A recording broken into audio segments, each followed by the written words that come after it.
तो आज अब ठीक है, अभी सभी लोग जुड़ गए हैं, तो आज की क्लास हम लोग शुरू करते हैं।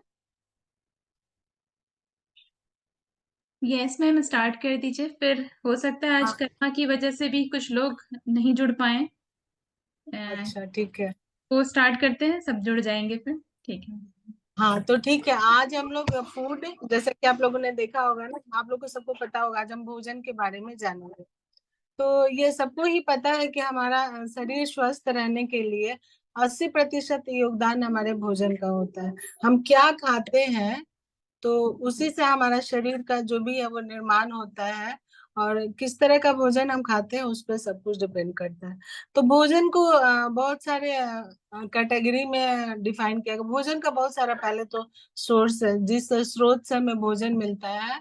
तो आप देखे होंगे कि ऐसे दो कैटेगरी में उसे डिफाइन ये करते हैं, बांटते हैं कि एक तो हमें पौधों से भोजन प्राप्त होता है और दूसरे हमें जानवरों से भोजन प्राप्त होता है। तो पौधों से जो भोजन प्राप्त होता है उसका भी बहुत सारा है। हमें सबसे पहले तो हम चावल रोटी मुख्यतः खाते हैं, जो वो उसका मिलता है। गेहूं मिलता है हमें, सीरियल जिसको कहते हैं, अन्न कहते हैं या अनाज कहते हैं, वो बहुत तरह का अनाज होता है। गेहूं हो गया, चावल हो गया, मोटा अनाज हो गया, ये सब तरह का अनाज हमें पौधों से मिलता है। उसके अलावा हमें पौधों से मिलता है वो जो दालें हैं, बहुत तरह की दालें खाते हैं ना, लेंटिल्स जिसको कहते हैं इंग्लिश में। तो वो सारे दाल हमें पौधों से प्राप्त होते हैं। और तीसरा हो गया कि सब्जियां, फल, बहुत तरह का विभिन्न प्रकार के फल खाते हैं हम, सब्जियां खाते हैं, ये सब कुछ हमें पौधों से प्राप्त होता है।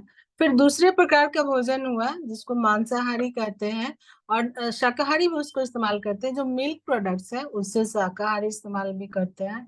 तो जो दुग्ध या दुग्ध से बनी हुई चीजें, दूध या दूध से बनी हुई बहुत सारी चीजें जो होती है, जैसे दूध हुआ, दूध से बना पनीर हो गया, दही हो गया, बटर हो गया, घी हो गया, ये बहुत तरह का जो अन्य भोज्य पदार्थ है, खाने की चीजें, वो सब हमें जानवरों से मिलती है। इसके अलावा हमें नॉनवेज में जो मछली, चिकन, ये मटन, ये सब जो खाते हैं, जो मांसाहार का उपयोग करते हैं, नॉनवेज जो खाते हैं, उनके लिए ये सब कुछ भी हमें ये जानवरों से प्राप्त होता है। तो ये भिन्न भिन्न प्रकार का भोजन है। और इनमें से हर तरह का भोजन हमारे लिए जरूरी है, हमारे शरीर के एक समुचित विकास के लिए हर तरह का भोजन हमें जरूरत है। तो भोजन का भी हम चार, भोजन का जो ये तो हुआ कि दो सोर्स से हमें भोजन मिलता है। भोजन फूड जो है उसका उत्पादन का क्या क्या सोर्स है वो बताया मैंने, कि एक तो हमें पौधों से मिलता है और दूसरा जानवरों से मिलता है। अब ये हुआ कि हमारे शरीर को बहुत तरह के भोजन की जरूरत है, हर काम अलग अलग टाइप का फूड करता है। तो उसको भी हम चार टाइप में डिवाइड करते हैं। तो हमें जैसे हमारे शरीर में शरीर के ताकत के लिए, शरीर को ऊर्जा चाहिए, उसके लिए अलग तरह का, बीमारियों से लड़ने के लिए उसके लिए हमें भोजन का कौन सा रूप चाहिए, उसके लिए अलग है। फिर हमें पाचन में जो सहयोग करता है उस टाइप का भोजन। तो इसके हिसाब से हम अपने फूड को चार टाइप से डिवाइड करते हैं। तो एक तो होता है कि फैट जो हमें भोजन देता है, या जिसे वसा कहते हैं हिंदी में। आप सभी तो इंग्लिश समझ ही रहे होंगे, जितने भी हमारे ज्ञानदूत है वो तो पढ़ाते ही हैं बच्चों को ऐसे। तो वैसे कार्बोहाइड्रेट या फैट। तो फैट हमें जो होता है वो क्या करता है, हमें एनर्जी देता है। अब जो देखते होंगे कि जो बहुत मेहनत कश लोग होते हैं, जो बहुत मेहनत का काम करते हैं, उनको ज्यादा चावल, रोटी, ये सब ज्यादा खाने का जरूरत होता है, और वो खाते भी हैं। क्योंकि ये हमें ना त्वरित ऊर्जा देता है, मतलब इंस्टेंट एनर्जी देता है। वो मेहनत का काम कर रहे हैं, जैसे गाड़ी को चलाने के लिए पेट्रोल चाहिए, उसी तरह हमारे शरीर को चलाने के लिए भी फ्यूल चाहिए। तो उसके लिए वो क्या करते हैं, वो कार्बोहाइड्रेट का ज्यादा, देखिएगा कि वो चावल बहुत खाते हैं, रोटी ज्यादा मात्रा में खाते हैं, उससे उन्हें त्वरित ऊर्जा मिलती है, इंस्टेंट एनर्जी मिलता है, और वो काम कर पाते हैं। वो उनका पाचन भी आराम से हो जाता है। तो कार्बोहाइड्रेट देने वाले भोजन हमारे जो डेली में यूज में है, वो क्या क्या है। आप जैसे चावल खाते हैं, रोटी खाते हैं, आलू खाते हैं, चीनी खाते हैं, ये सब कुछ जो है हमें, इसके अलावा भी बहुत सारा कुछ है, जैसे स्वीट पोटैटो खाते हैं। ये सब हमें ना एनर्जी देने वाले हैं, त्वरित कार्बोहाइड्रेट के सोर्स है। ये जो क्या है ना, ये हमारे बॉडी में ये स्टोर नहीं होता, ये सारा एनर्जी हमारे बॉडी में स्टोर नहीं हो पाता है। इससे, इस भोजन से जो हमें एनर्जी मिला वो स्टोर नहीं होता है। एक दूसरा टाइप है जिसको फैट्स कहते हैं, तो फैट जो है हमारे बॉडी में स्टोर हो जाता है, और उसका सोर्स है, वो भी हमें संतुलित मात्रा में चाहिए। उसका सोर्स है जैसे नट्स हो गया, आपको घी हो गया, बटर हो गया, ये बहुत सारी और भी जैसे जो भी बीज हो गए, तरह तरह के बीज हमें जो तेल हम निकालते हैं। हाँ, एक भोजन का जो प्रकार बताया, दाल बताया, सब कुछ बताया, उसमें एक तेल के बारे में नहीं बताया। तो तेल भी हमें पौधों से ही मिलता है, बहुत तरह का तेल का उपयोग करते हैं, हर घर में अलग अलग तरह का होता है। मुख्यतः हम लोग इधर वाले लोग ये सब सरसों का तेल उपयोग करते हैं, साउथ में लोग नारियल का तेल खाना बनाने में भी उपयोग करते हैं। इसके अलावा जो ऐसे तीसी का तेल भी कोई कोई यूज करता है, शायद वो खाना बनाने में उपयोग नहीं होता, लेकिन और काम में उपयोग होता है, जलाने में या कुछ में होता है। फिर इधर हमारे झारखंड में करंज का तेल का उपयोग होता है। ये सारे जो तेल भी तरह तरह के हैं ना, वो अलग अलग बीजों से, पौधों से मिलते हैं। तो और घी जो होता है, घी बटर, ये सब हमें जानवरों के दूध से बनाते हैं। तो ये फैट है जो हमारे बॉडी में स्टोर हो जाता है, ये सब जो फैट है ना, जो नट्स, नट्स हो गया मतलब आपके सूखे मेवे जो होते हैं, बहुत तरह के सूखे मेवे हो गया, काजू हो गया, किशमिश हो गया, बादाम हो गया, अखरोट हो गया, जो भी ड्राई फ्रूट्स है उन सब से हमें ये सब फैट्स मिलता है। ये हमारे शरीर के लिए ये भी उपयोगी है। तो ये सब हमें उनसे मिलता है। अब इसके बाद आ गया प्रोटीन हो गया।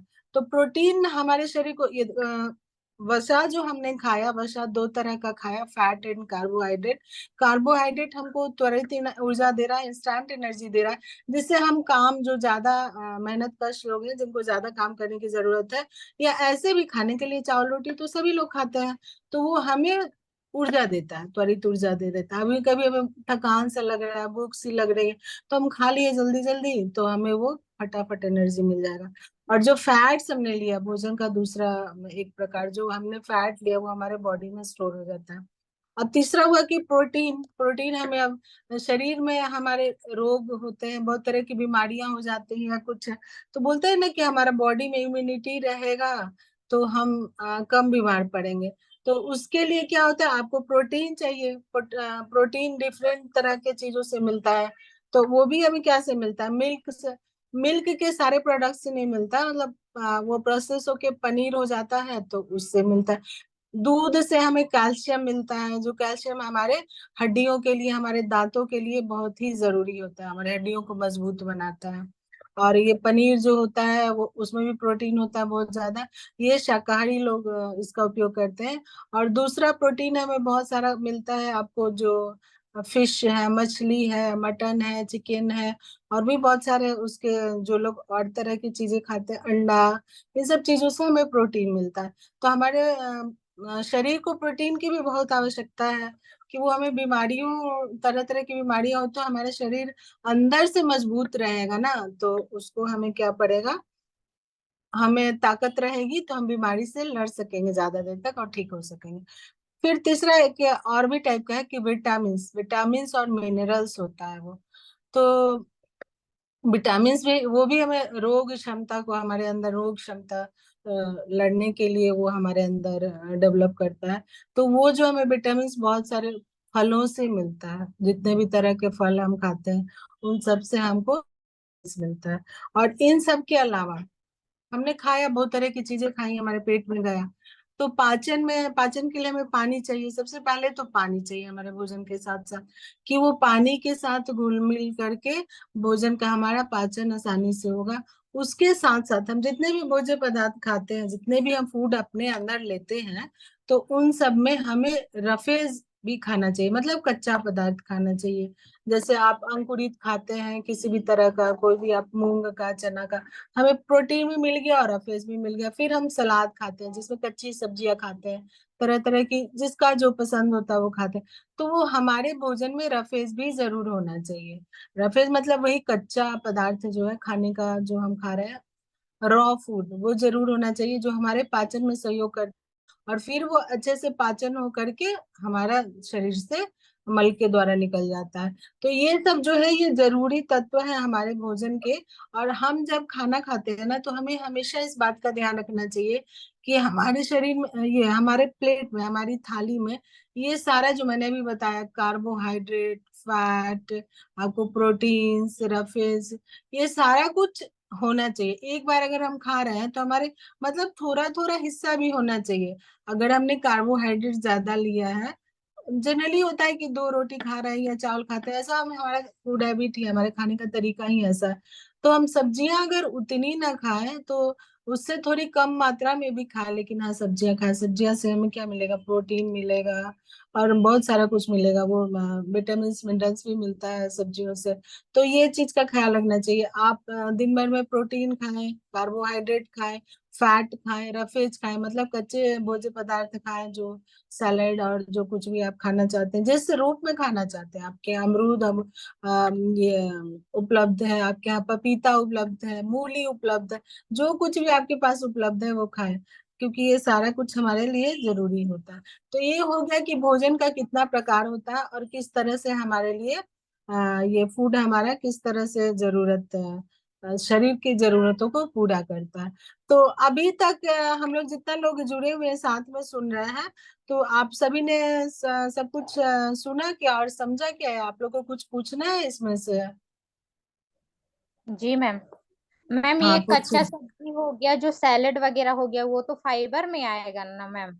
हाँ, फाइबर फाइबर भी या तो रफेज, हाँ दोनों एक ही है। रफेज में हम बोल रहे हैं, आप उसको कच्चा भोज्य पदार्थ कहिए या फाइबर कहिए, हाँ वो फाइबर ही है, उसको फाइबर भी बोलते हैं, उसको रफेज भी बोलते हैं। मतलब शरीर में जो खाया उसको पचाने के लिए, जो भी सलाद है, आप कच्चा फल खाते हैं, ये सारा कुछ, सिर्फ सैलेड ही नहीं, जो भी आप खाते हैं, हाँ वो फाइबर भी होगा। और कोई कुछ और पूछना? गीता जी बोलेंगे, निर्मला जी?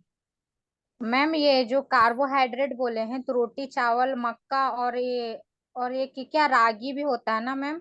हाँ हाँ, रागी रागी मतलब मिलेट्स है वो, उन सारे को ना मोटे अनाज को मिलेट्स कहते हैं, जिसमें आपका जी। रागी हो गया, ज्वार हो गया, बाजरा हो गया, और ये सब भी, सामा चावल, ये सब मोटे अनाज कहते हैं ना। मेनली तो सीरियल या जो हमारा जो मतलब खाने का जो सबका तरीका है, उसमें ज्यादा तो आजकल रोटी और चावल, मोटा अनाज तो जी। कम खा रहे हैं, लेकिन अभी हो गया है कि सब। आपको रागी से कैल्शियम मिलता है, उन सब से भी जो आपने कहा कि ये ज्वार बाजरा ये सब होता है, इससे भी हमें प्रोटीन्स मिलता है, बहुत तरह का मिनरल्स मिलता है, जो हमारे बॉडी के लिए गेहूं और चावल से ज्यादा फायदेमंद है।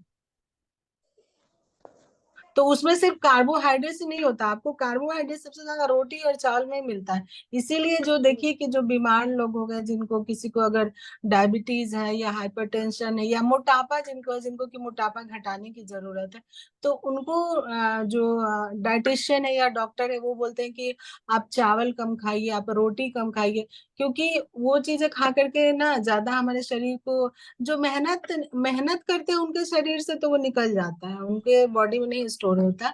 लेकिन जो मेहनत नहीं करते, शारीरिक श्रम नहीं करते, मेहनत का मतलब वो है कि शारीरिक श्रम नहीं करते, शरीर से मेहनत नहीं करते, तो उनके शरीर में जमा हो जाता है। तो ये जमा होने वाला वसा है, मतलब ये कार्बोहाइड्रेट्स वगैरह है। और क्या आप कुछ और बोल रही थी? शायद हम आपको इंटरप्ट किए, बोलिए। और मैम ये आयरन किस किस सब्जी में होता है मैम?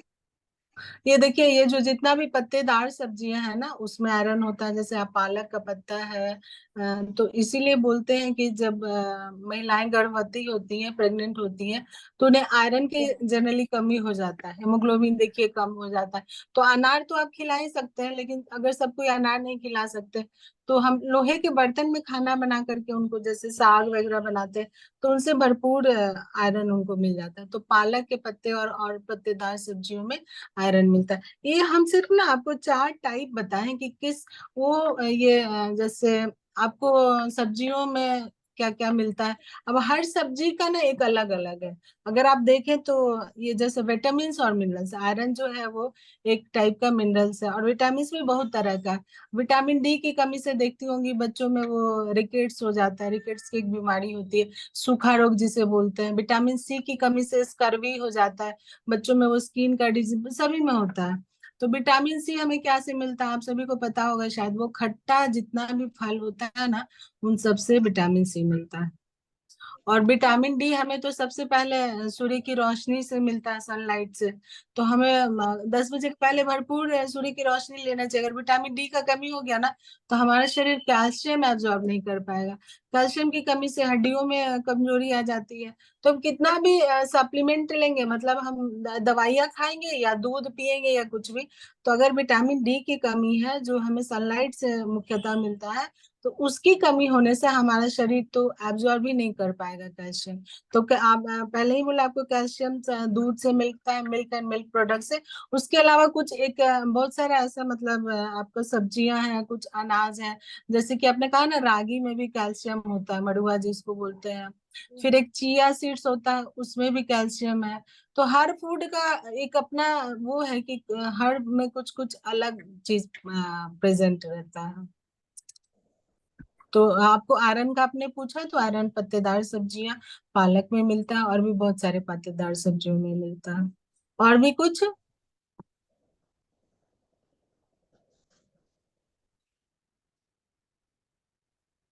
और एक बात, हम लोग जैसे अभी फूड के बारे में हम लोग डिस्कस कर रहे हैं, तो हाँ, जंक फूड के बारे में तो बोला ही नहीं। तो जंक फूड जितना भी हमारा रिफाइंड प्रोडक्ट है, जो डब्बा बंद खाद्य पदार्थ है, हमारा फूड प्रोडक्ट्स जितना भी है, या जो भी हम पैकेट खाते हैं, देखिए बहुत ज्यादा हमें अपने भोजन में नमक भी नहीं डाल रखना है। ये जितना भी पैक्ड फूड आता है ना, जितना भी तरह तरह का नमकीन और ये सब कुछ, वो सब हमारे शरीर में कोलेस्ट्रॉल तो बढ़ाता है। छोटे छोटे बच्चों को देखिए, हाइपरटेंशन 8-10 साल के बच्चों को भी होने लगा है। तो इन सब बातों का, उसमें बहुत ज्यादा नमक रहता है, सॉल्ट बहुत रहता है पैक्ड फूड में। तो हमें बहुत ज्यादा नमक नहीं खाना, बहुत ज्यादा चीनी भी नहीं होना चाहिए। ये देखिए, इन सारे बैलेंस डाइट में ना शुगर कहीं नहीं आता है। वो तो हमें फल से भी मिल जाता है, जितना हमें जरूरत है ना, वो भी फल भी अगर बहुत खा लिया तो वो भी, उसमें शुगर ज्यादा है तो उसका भी ज्यादा। केला से फास्फोरस मिलता है, केला में भरपूर फास्फोरस होता है। आप एक केला भी खाते हैं तो आपके शरीर में फास्फोरस की मात्रा को पूरा करेगा। आप किसी को थायराइड या कुछ और प्रॉब्लम है तो एक केला खाइए, बहुत अच्छा रहता है।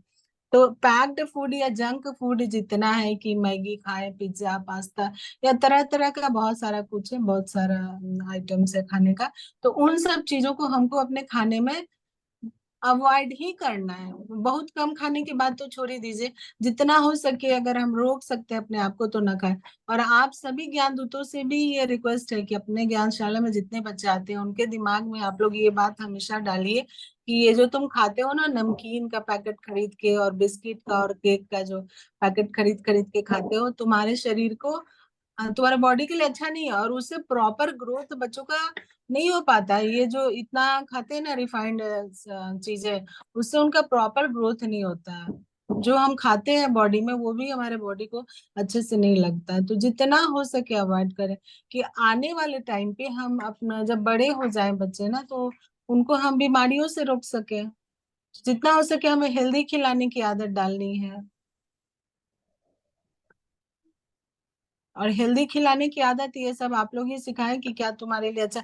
किताबों में तो लिखा ही है, उनका उनके पास जो तीसरी या चौथी कक्षा की किताब है, उसमें लिखा हुआ है कि क्या खाने से क्या नुकसान है, क्या खाओगे तो तुम्हारे बॉडी के लिए अच्छा है। तो ये सब उन्हें एकदम समझ करके आप लोग भी उन्हें हमेशा बताइए कि ये सब खाना क्या अच्छा है तुम्हारे लिए।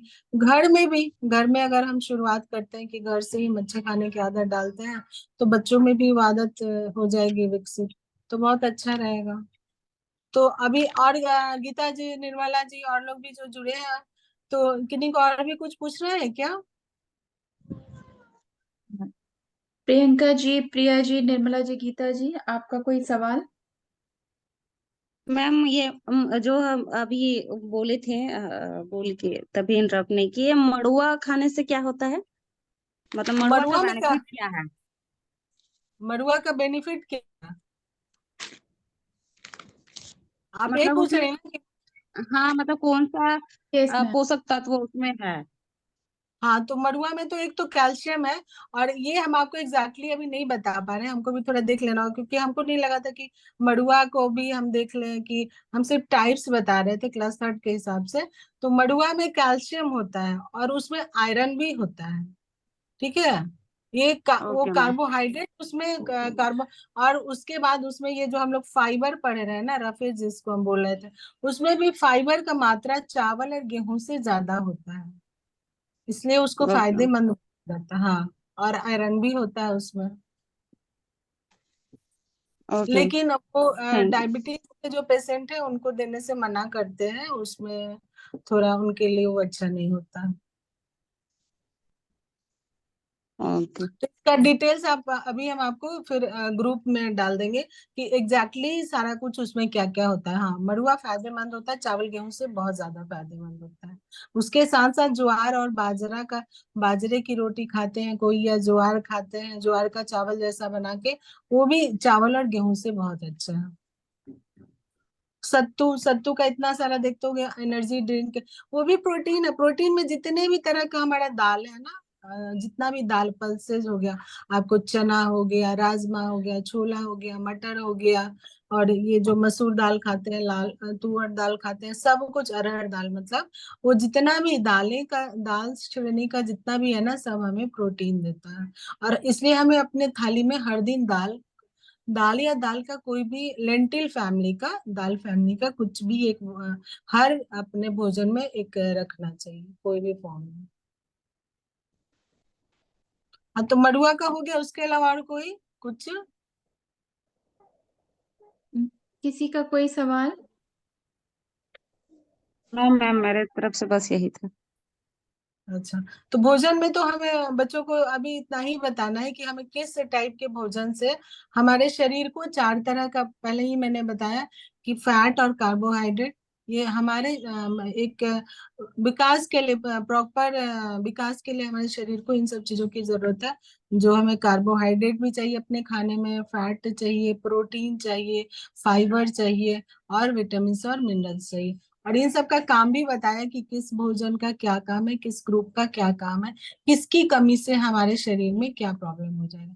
अगर हम बहुत मेहनत का काम करते हैं और हम कार्बोहाइड्रेट नहीं लें, तो हम नहीं कर पाएंगे, थक जाएंगे। उसी तरह अगर हमारे शरीर में प्रोटीन का कमी हो रहा है ना, तो आप हमारी जो बीमारी से लड़ने की, शरीर को एक खुद ना अपना अपना प्रतिरक्षा प्रणाली होता है, मतलब उसका एक इम्यून सिस्टम होता है, जो अगर बाहर से कुछ भी हमें बीमारी पकड़े ना, तो सबसे पहले वो अपने को हील अप करने का, अपने को ठीक करने का वो खुद कोशिश करता है कि हम खुद से ठीक हो जाए। तो वो जो, अगर हमारे शरीर में प्रोटीन नहीं हो, विटामिन मिनरल्स का किसी भी तरह का कोई कमी हो, जैसे आयरन का आपने पूछा ना, आयरन कैल्शियम किसी भी तरह का कुछ कमी हो ना, कोई भी मिनरल का, फास्फोरस, जिस भी तरह का कमी हो, तो वो हम जल्दी जल्दी बीमार पड़ेंगे और ठीक नहीं हो पाएगा। इसलिए हमें उन सब चीजों को, हर चीज को शामिल करके हर दिन अपने खाने में, और अपने आप को स्वस्थ रखने के लिए ये जरूरी है कि इम्यूनिटी को अपना ठीक रखें। उसके लिए प्रोटीन्स और विटामिन मिनरल्स खाना है। हमारे शरीर को फैट का भी जरूरत है, क्योंकि ये हड्डियों को घसने से बचाता है। आप लोग देखते होंगे अभी बहुत लोग अलसी खाते हैं, तो बोलते हैं उससे जो हमारे हड्डियों में सब बोन्स के बीच ना वो रहता है, एक आप बोलो सिंपल भाषा में बोलो तो एक सीमेंट के जैसा कुछ होता है, लेकिन उसको सीमेंट के जैसा दो बोन को ज्वाइन करने के लिए, एक सिंपल भाषा में बोलिए तो वैसा होता है।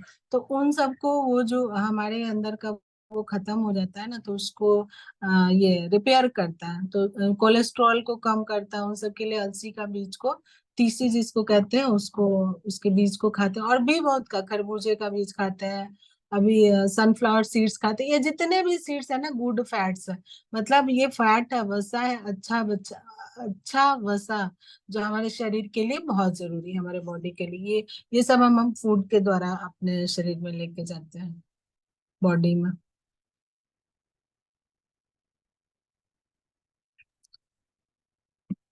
तो आप ये एक दो मेरे पास वो भी था, हम आप लोग के साथ शेयर कर देते हैं, या फिर स्नेहा मैडम के पास होगा तो करेंगे। शायद आप लोग के पास चार्ट होगा ना, गीता जी, निर्मला जी, और भी जो प्रियंका जी जुड़ी हुई हमसे, जो एक चार्ट जैसा बनाइए, या फिर आप इंटरनेट से भी वो चित्रों को ले सकते हैं, वो चार्ट को, जिसमें चार्ट करके, फूड चार्ट ना, हाँ, चार्ट। बैलेंस डाइट या। हाँ, हाँ, वो चार्ट में ये है कि कौन सा ग्रुप में, किस किस फ्रूट्स में, जैसे कार्बोहाइड्रेट कौन से फूड प्रोडक्ट्स में मिलता है, कौन से फूड में मिलता है, प्रोटीन किस फूड में मिलता है, कैल्शियम किस फूड में मिलता है, ये सब उस चार्ट में आप देख सकते हैं। या मेरे पास एक दो है, अगर होगा तो हम शेयर करते हैं आप लोग के साथ। तो उसके द्वारा भी आप बच्चों को बताइए कि ये सब चीज तुम लोग ऐसे करो क्या खाओ। उस चार्ट के द्वारा उन्हें आप आराम से बता सकते हैं। हम जो डेली खाते हैं वो सब उन्हें पता हो जाएगा, और वो आराम से समझ जाएंगे कि प्रोटीन क्यों खाना चाहिए, कार्बोहाइड्रेट क्यों खाना चाहिए, फैट क्यों खाना चाहिए, हमारे फूड में ये मिनरल्स क्यों होना चाहिए। इन सारी बातों को वो अच्छे से समझ सकते हैं, रिलेट कर पाएंगे किस फूड में क्या मिल रहा है, तो वो कौन से ग्रुप में आता है। पहले तो उन्हें ये बताइए क्या हमें प्लांट से मिलता है, क्या एनिमल से मिलता है। थर्ड क्लास के बच्चे जनरली ये समझते रहे होते हैं, फिर भी आप उन्हें बताइए कि कौन सा फूड कौन सा उसका सोर्स क्या है, स्रोत क्या है, कौन से स्रोत से आ रहा है। यस मैम, इसमें एक खेल भी है। एक वीडियो देखी थी जिसमें बच्चे को खेल के माध्यम से भी अलग अलग पेपर पे, छोटे छोटे चार्ट पेपर पे वो लिख के कि फ्रूट्स या जो भी है स्रोत का जो नाम है वो लिख के, और फिर फल वगैरह का नाम, सब्जी का नाम, फिर उसको अलग अलग जगह पे रख देना है, और बच्चे को वहां से एक चूज करना है, और वो कौन सा ये में जाएगा स्रोत में, वहां पे उसको ले जाके रखना है। ऐसा एक गेम हाँ है छोटा सा। हाँ, बहुत अच्छा है। आप ऐसे ये करवाइए तो एक्टिविटी फिर है। बच्चों हाँ। को हाँ आसानी होगी हाँ ना, वो समझ जाएंगे। हाँ हाँ। थोड़ा ध्यान नहीं देते, कितनी बार बच्चे नहीं समझ पाते कि अच्छा दूध पीते हैं, सिर्फ उन्हें पता है कि दूध ही है। नहीं पता, शायद बहुत बच्चों को होता है जिन्होंने गाय वगैरह नहीं देखा है कि ये दूध कहाँ से आता है। तो आप जैसे बता रही हैं वैसे करने से उन्हें अच्छे से पता हो जाएगा, समझ आ जाएगा कि कहाँ से दूध आ रहा है। ये हम वो खा रहे हैं, बटर खा रहे हैं या घी खा रहे हैं, जो भी खा रहे हैं, ब्रेड खा रहे हैं तो क्या से बना है। कितने बच्चों को नहीं पता कि गेहूं से आटा बनता है, या चावल जो है वो कहाँ से आता है। तो ये सब जैसा आप एक्टिविटी बता रही है वैसे करके वो बच्चे समझ जाएंगे अच्छे से। और उसके साथ साथ ही उन्हें बताइए कि किस वो ग्रुप में आता है, मतलब फूड का कौन से ग्रुप में उसका सोर्स जो है प्रोटीन है कि किसमें कार्बोहाइड्रेट है।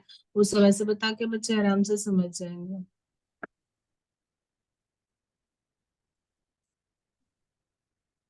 तो अभी अभी कितना टाइम आ रहा हम लोग का है।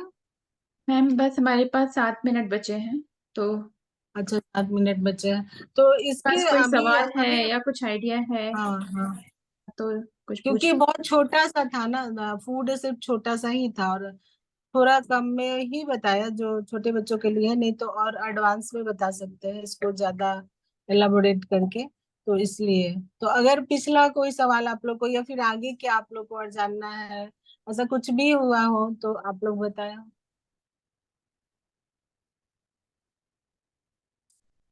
आज के टॉपिक से रिलेटेड अगर कोई सवाल है तो उसको पूछिए या फिर कुछ पुराना। भी आपके मन में जिज्ञासा हो, कुछ भी। हम्म। और जैसे गीता जी ने बताया ना, वैसे ही हम चाहेंगे कि बाकी आप लोग भी वैसी ही एक एक्टिविटी कराइए और उसका वीडियो भी शेयर कीजिए। और एक्टिविटी कराने से बच्चे जल्दी सीखते हैं, वो उनके दिमाग में ना तुरंत, खेल खेल में बोलते हैं ना, खेल खेल में बच्चे सीखते हैं, तो वैसा सीख। हाँ और ऐसे ही एक, जैसे आजकल के जो चिप्स चॉकलेट इन सब फास्ट फूड जो है ना, उनका एक बनाइए, और जैसे पेपर पे उनकी पिक्चर्स वो कीजिए, और कुछ फ्रूट्स के पिक्चर्स को रखिए, और बच्चों को बोलिए कि उसमें वो लोग उसको छांटें कि क्या खाना हेल्दी है, क्या अनहेल्दी है। तो उस तरह के भी कुछ कुछ आप लोग गेम करा सकते हैं। फिर उनको बताइए कि वैसा खाना क्यों अनहेल्दी है, वो हमारे शरीर को कितना नुकसान करता है। जो पैक्ड फूड हम लोग खाते हैं ना, चिप्स, चिप्स बच्चों को सबको पसंद है, बड़ों को भी पसंद होता है, लेकिन वो हम्म। कितना अनहेल्दी है। ठीक है। और ये सब आप लोग समझाइए, खेल खेल के ही द्वारा बताइए कोई। ठीक है। हाँ, खेल से कि कैसे बच्चा बीमार हो गया, उसने चिप्स खाया तो कैसे हुआ, या कोई भी जंक फूड खाया बार बार वही खा रहा है, उससे बार बार बुखार आ रहा है, तो क्यों आ रहा है। क्योंकि उसका इम्यूनिटी जो है वो कमजोर हो गया इन सब चीजों को खाने से। ये सब जाकर के शरीर वो ना हमारे में चिपक जाता है, जितना भी रिफाइंड चीज है। और उसको पाच डाइजेस्ट करने में बहुत ज्यादा मेहनत करना पड़ता है लीवर को। इसलिए छोटे बच्चों का भी लीवर देखना आप कमजोर हो जाते हैं। ये सब बच्चे इतने वो ऐसा, हम उन्हें बहुत कॉम्प्लेक्स करके बताएंगे तो नहीं समझेंगे, लेकिन अगर उन्हीं के स्तर पे बताए ना तो समझेंगे बच्चे। और एक बार क्योंकि में हम उन्हें हम फोर्स मना नहीं करेंगे। कर सकते, एक बार में तो धीरे धीरे हमें हाँ बस कम हाँ करना है। उसका डिफरेंस हाँ। बताना है, हर तरह से बताना है कि कैसे ये नुकसान करता है, कि पैसे पैसे भी हमारे खर्च हो रहे हैं, 10 रुपीज में कितना सा चिप्स आया, उसको उनको वैसे भी बताना है, और ये भी बताना है कि हमारे लिए कितना हार्मफुल भी है। तो हम्म। तब बच्चे थोड़ा सा मैम मेरा एक समझेंगे। क्वेश्चन है मैम। हाँ। बोल हाँ रहे थे प्रियंका जी। मैम कि हम लोग जैसे प्रोटीन खाते हैं, तो हम लोग हाँ, का शरीर में कितना मात्रा में प्रोटीन खाना चाहिए? जितना हमारा वेट है ना, जैसे हमारा अगर 70 kg वेट है तो हमें जी। 7 ग्राम प्रोटीन चाहिए। 7 अगर ग्राम 60 kg वेट है, हाँ, 6 ग्राम प्रोटीन चाहिए। ऐसा। तो 6 ग्राम प्रोटीन हमें ऐसे बहुत ऐसा नहीं लगता है कि 6 ग्राम प्रोटीन मिल जाएगा, लेकिन उसके लिए हमें पूरा प्रोटीन हमें क्या करता है, हमारा मसल्स जो शरीर का मांसपेशी है ना, आप देखते होंगे सबसे पहले हमारे शरीर के नीचे एक बोन है, मतलब हड्डी है, उसके ऊपर जी। मांसपेशी रहता है जिसमें वेन्स और सब कुछ रहता है, और सबसे ऊपर स्किन रहता है, त्वचा जो है। तो वो मांसपेशी देखिए एज के साथ, या जिन्होंने जिनका पोषण अच्छे से नहीं हुआ, वो छोटे बच्चों में भी हो जाता है। देखते होंगे बड़ी स्किनी टाइप के होते हैं, मतलब उनका देखते होंगे ना बड़ा पतले से है, उनके शरीर में कोई ऐसा मसल्स नहीं दिख रहा है। तो वो सब प्रोटीन की कमी से भी होता है। तो प्रोटीन हमें अगर 70 kg वजन है तो हमें 7 ग्राम चाहिए। अगर ये 60 kg के हैं तो 6 ग्राम चाहिए। मिनिमम इतना प्रोटीन हमें चाहिए।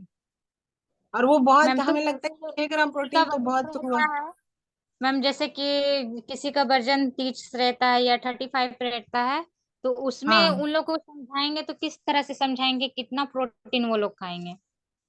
अच्छा, आप ये देखो, बढ़ते हुए बच्चों को ना, जैसे जो 18 साल के ग्रोइंग एज के बच्चे हैं, और जो जी। फिर एक सैचुरेटेड 30 साल के उम्र के बाद ना, हमारा जो उसको मेटाबॉलिज्म कहते हैं, जो पाचन शक्ति बोलो सिंपल भाषा में, तो पाचन शक्ति हमारा कमजोर हो जाता है। तब हम ज्यादा प्रोटीन भी खाएंगे तो हमारे लिए अच्छा नहीं होगा, हम नहीं पचा पाएंगे।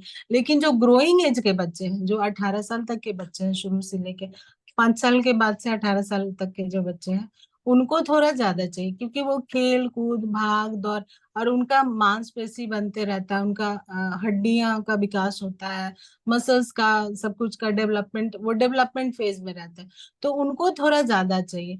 तो ये आप कैसे, उसका 10वां भाग तो नहीं होगा ये, इसका कितना होगा, मतलब 60 का हम 6 ग्राम लेते हैं, तो 60 kg का वैसे बोलो 1/10 ऐसा बोलो, 60 kg का अर्थ है कि 10वें भाग जितना तुम्हारा वजन है ना, उसका 10वां हिस्सा लेके ऐसा खाना है। 35 kg का है तो 4 ग्राम प्रोटीन खाएगा।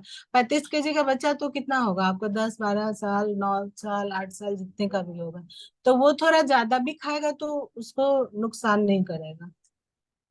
18 साल के बच्चों तक के लिए है। 24 साल के भी जो ग्रोइंग एज में है, बहुत ऐसे जिम वम जैसे जाते हैं जो बच्चे, उनको थोड़ा ज्यादा प्रोटीन चाहिए होता है। जो जिम करते हैं ना, उनको थोड़ा ज्यादा प्रोटीन चाहिए हो शरीर में।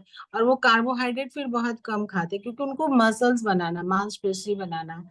और जो नॉर्मल बच्चे हैं, ऐसे आपके पास जो पढ़ने आते हैं, तो उनको कम से कम, ऐसे जो 8 10 साल के हैं, तो उन्हें 5 6 ग्राम प्रोटीन ऐसा चाहिए। भाग दौड़ करते हैं बहुत तो। और बहुत जो फिर ये भी है कि जो बहुत लीन थीन है, जो बड़े पतले दुबले से हैं, तो उनको थोड़ा प्रोटीन चाहिए। प्रोटीन सबको ही चाहिए, कि मोटे वाले को नहीं चाहिए। मोटे वाले के बॉडी में फैट जमा हुआ है, तो इसलिए वो मोटा दिख रहा है, नहीं तो प्रोटीन उसको भी चाहिए। तो आप उसको ऐसे बता सकती हैं। हमारे पास समय लेकिन अभी। उन्हें यस मैम। प्रोटीन का सोर्स बताइए, कि प्रोटीन का तुम्हें कौन सा सोर्स, तुम अगर खाते हो अपना खाना ना, सुबह का खाना तुमने रोटी खाया, रोटी सब्जी पराठा सब्जी कुछ भी खाया, तो तुम पराठा में क्या मिला, गेहूं में भी प्रोटीन होता है, लेकिन बहुत थोड़ा सा होता है, एकदम बहुत थोड़ा सा। गेहूं में भी प्रोटीन होता है, बहुत निग्लेजेबल मात्रा में। हाँ, उसमें कार्बोहाइड्रेट ही ज्यादा होता है, प्रोटीन बहुत थोड़ा सा होता है, एकदम निग्लेजेबल। और तुमने सब्जी खा ली आलू की, तो क्या मिला, जी। तुमने सिर्फ कार्बोहाइड्रेट खाया, तो बैलेंस तो नहीं हुआ ना, प्रोटीन मिला नहीं। फिर तुमने दिन को भी वही खा लिया, चावल खाई सब्जी खाई, सब्जी क्या की खाई इस पे भी है, तो वो दाल खाया कुछ, कोई ऐसी हरी सब्जियां खाई, तो उन सब में भी प्रोटीन मिला। प्रियंका जी, आपका जो भी सवाल था, मैम आ गई हैं, आप पूछ सकती हैं। Yes ma'am. हाँ प्रियंका जी, पूछिए। मैम वो पूछना था वही, वजन के हिसाब से जो हम लोग को प्रोटीन खाना है, और हाँ कितना मात्रा में कार्बोहाइड्रेट खाना है और कितना मात्रा में फाइबर खाना है मैम? देखिए, आपको ना ये पहली बात तो काम, जो व्यक्ति का काम है उस पे भी ये डिपेंड करता है। मैंने कहा जो बहुत मेहनत कश लोग हैं, जो बहुत मतलब मेहनत करने वाले हैं, जो अगर कोई मजदूरी कर रहा है या कोई ऐसा भारी काम कर रहा, तो उसको कार्बोहाइड्रेट ज्यादा चाहिए। अगर वो 70% अपने खाने में कार्बोहाइड्रेट रखता है, तो वो 10% ऐसा प्रोटीन रखेगा, ठीक है, 10% अपना वो रखेगा, 20% रफेज रखेगा, 20% रफेज रखेगा। Carbohydrate ma'am? हाँ, कार्बोहाइड्रेट 60% रखेगा। वो डिपेंड करता है, देखिए इसका एग्जैक्ट अमाउंट नहीं है, वो काम, उसकी काम के, अगर हम दिन भर बैठे रहने वाले आदमी हैं तो हमको अपने खाने में 40% रखना चाहिए फाइबर, कि हमें उसमें कैलोरी बहुत कम होता है ना। आप कैलोरी, अब जैसे आप ये पूछ रही हैं तो कैलोरी भी आप सुनी होंगी कि कैलोरी किस लोगों को कितना कैलोरी खाने में लेना चाहिए। तो हम किस भोजन में कैलोरी हमें कम मिलेगा, कोई बैठा वाला आदमी है, बैठा के काम करने वाला, तो उसको कैलोरी कम चाहिए, उसको 1500-1600 कैलोरी चाहिए। अगर कोई मजदूरी का काम कर रहा है तो उसको 2200 कैलोरी भी चाहिए। तो उस पे डिपेंड करता है, तो उसको कार्बोहाइड्रेट खाएगा, तो जैसे आलू खाएगा, चावल खाएगा, कुछ मीठा खाएगा, तो उसको ज्यादा कैलोरी मिलेगा। एक हम खीरा खाएंगे, खीरा में कम कैलोरी होगा, तो बैठे वाले आदमी को कम। तो जो अगर ये है, कोई मेहनत कश आदमी है, तो वो अपने खाने में 60 से 70% तक कार्बोहाइड्रेट रख सकता है। लेकिन प्रोटीन प्रोटीन वही तो कहा गया, अगर प्रोटीन आपको लगता है कि 10 ग्राम प्रोटीन तो बहुत कम हुआ, लेकिन नहीं, वो जो हम खाद्य पदार्थ लेते हैं, अपना फूड भोजन जो लेते हैं ना, उसमें हमें बहुत ही कम मिलता है प्रोटीन। अगर मान लो कि हम 50 ग्राम दाल, एक कॉमन आदमी खाता है, 50 ग्राम दाल खाता है, तो उसमें कितना हमें प्रोटीन मिला, बहुत कम उससे प्रोटीन हमें मिलेगा। तो हमें अपने हर खाने में, कोई आप दूध खा सकते हैं, कोई ऐसा प्रोटीन का और भी सोर्सेज है, जैसे आप पनीर खा सकते हैं, मखाना से प्रोटीन आपको मिलता है, ड्राई फ्रूट्स बहुत सारा है जिससे थोड़ा बहुत आपको प्रोटीन मिलता है। ड्राई फ्रूट्स से जनरली आपको जो नट्स होता है, ड्राई फ्रूट्स मतलब काजू बादाम किशमिश ये भी हो गया, उन सब चीजों से ये आपको ज्यादातर वसा मिलता है, मतलब फैट्स मिलता है। तो ये आदमी के काम पर भी डिपेंड करता है, प्रोटीन उसको चाहिए ही चाहिए, लेकिन कार्बोहाइड्रेट कितना चाहिए उसके काम पे डिपेंड करता है। अगर हमको अपना खाने का ये बनाना होगा, तो हम सिर्फ 30% अपने खाने में कार्बोहाइड्रेट रखेंगे और 50% तक हम फाइबर रखेंगे। लेकिन प्रोटीन 7 ग्राम ऐसा रखेंगे, 7 ग्राम, 6 ग्राम, 8 ग्राम, और दूसरा सोर्स भी रखेंगे अपना का। हम 50% भी रख सकते हैं अपने खाने में ये फाइबर, रफेज जो है, कच्चा साग सब्जियां, सैलेड्स, अंकुरित अनाज, अंकुरित अनाज भी प्रोटीन का अच्छा सोर्स है। तो ये उसके काम जी पे मैम। डिपेंड करता है। लेकिन बढ़ते हुए बच्चों के लिए, जो 18 साल के हैं, बढ़ते हुए बच्चे हैं, उनका सबका लगभग काम एक ही होता है, सब बच्चे खेलते कूदते हैं, पढ़ाई करते हैं, तो उनकी अपने खाने में 60% तक कार्बोहाइड्रेट रख सकते हैं। उन्हें अपने वजन का 10वां हिस्सा, अगर वो 35, 10वां हिस्सा से नहीं होगा, 35 kg का बच्चा है तो भी उसको 6 ग्राम जैसा प्रोटीन चाहिए, 6 से 7 ग्राम। और ये चीजें ना एग्जैक्ट डाइटिशियन ज्यादा अच्छे से बता सकते हैं, हम लोग तो फूड के बारे में पढ़ रहे हैं ना, मतलब हम लोग खाने में क्या क्या होता है, कितना उसका, क्या हमारे फूड का सोर्स है, और क्या हम फूड को कितने कैटेगरी में डिवाइड करते हैं, ये चीजें हम पढ़े। तो ये डाइटिशियन बहुत अच्छे से ज्यादा बता सकेंगे, मेरे बजाय वो बता सकेंगे। हमको एक रफ आइडिया जो पढ़े उसके हिसाब से आपको बताएं। तो ये बात है, इसके अलावा कुछ और नो मैम। ओके नहीं? ठीक है। आप लोग को आइडिया हो गया ना, मतलब आप संतुष्ट हैं ना मेरे जवाब से? आपको समझ में आया ना कि जी मैम इस आदमी को संतुष्ट कितना है। कार्बोहाइड्रेट चाहिए? जी मैम संतुष्ट है। हाँ, तो कम काम करता है उसको कम कैलोरी चाहिए, तो कम जिसको कैलोरी चाहिए उसको कार्बोहाइड्रेट कम खाना पड़ेगा, है ना। हम्म। और उसको और सब चीज जो ज्यादा मेहनत करने वाले हैं, उनको कार्बोहाइड्रेट ज्यादा खाना पड़ेगा कि उनको कैलोरी ज्यादा मिले, लेकिन प्रोटीन सबको चाहिए। चलिए गीता जी, प्रियंका जी, कोई सवाल नहीं तो आज का सेशन फिर यहीं पे एंड करते हैं। नो मैम, कोई सवाल नहीं। ग्रुप में वीडियो डाल दिया जाएगा। प्रियंका जी, तो कोई भी अगर उसके बाद से कुछ भी सवाल होता है तो अगले सेशन में जरूर पूछिएगा, उसको नोट डाउन कर लीजिएगा। जी मैम। हाँ, और ये जो अभी आपने पूछा ना, इसका भी मेरे पास कोई चार्ट जैसा है या कोई एक्चुअल डेटा जैसा है, तो वो भी आप लोग के साथ ग्रुप में शेयर करेंगे। और गीता जी ने रागी के बारे में पूछा था, उसका क्या प्रॉपर मतलब क्या क्या हमें उससे मिलता है एग्जैक्टली, वो भी हम ग्रुप में शेयर कर लेंगे। Yes ma'am, thank you ma'am, ठीक है ma'am. Yes, thank you Geeta thank ठीक यू है मैम। आपका जी, थैंक यू।